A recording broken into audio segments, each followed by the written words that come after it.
இந்த இந்த படத்துக்கு நான் டைரக்ட் பண்றதுக்காக வரல. ப்ரொடியூசர் தான். நான் ஃபர்ஸ்ட் ஆக்டரா வந்தேன் இந்த படத்துக்கு. இந்த ஸ்கிரிப்ட் நான் தான் எடுத்துட்டு வந்துட்டேன். இந்த சமுத்திரன் சாருக்கு நானே சொல்லிட்டேன். அப்போ இந்த ப்ரொடக்ஷன் ஹவுஸ் இந்த ஸ்டோரி சொல்லும்போது செலக்ட் பண்ணாங்க.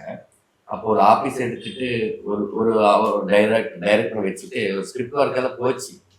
பட் எதுக்கு ஐடியாலஜி டிஃபரன்ஸ் வந்துச்சு எனக்கு அது தெரியல. அது ப்ரொடக்ஷன் ஹவுஸ் அந்த டைரக்டர் தான் பேசணும்.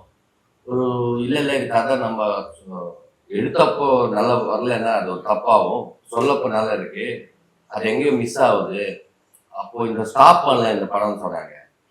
ஐயோ ஒரு 6 மந்த்ஸ் நீ பண்றேன்னு சொல்லிட்டு இப்போ டைரக்டர் பார்த்துட்டீங்க. இப்போ படமே இல்லைன்னு சொல்றீங்க. எப்படின்னு நான் கொஞ்சம் இதே இருக்கும்ல நம்ம வந்தா ஒரு படமும் பண்ணதுன்னா இதே படத்துக்காக வெயிட் பண்ணிட்டு இருந்தா. அப்போ ப்ரொடியூசர் சொன்னாங்க நீங்க டைரக்ட் பண்ணாதான் இந்த மூவி நான் ஸ்டார்ட் பண்ணுவேன். அந்த மாதிரி இந்த கதைக்காக இந்த கதையில இருந்த ஒரு கேரக்டருக்காக நான் டைரக்டர் ஆகிட்டேன். அது ஆக்சிடென்டல் டைரக்டர்னு சொல்லுவேன்.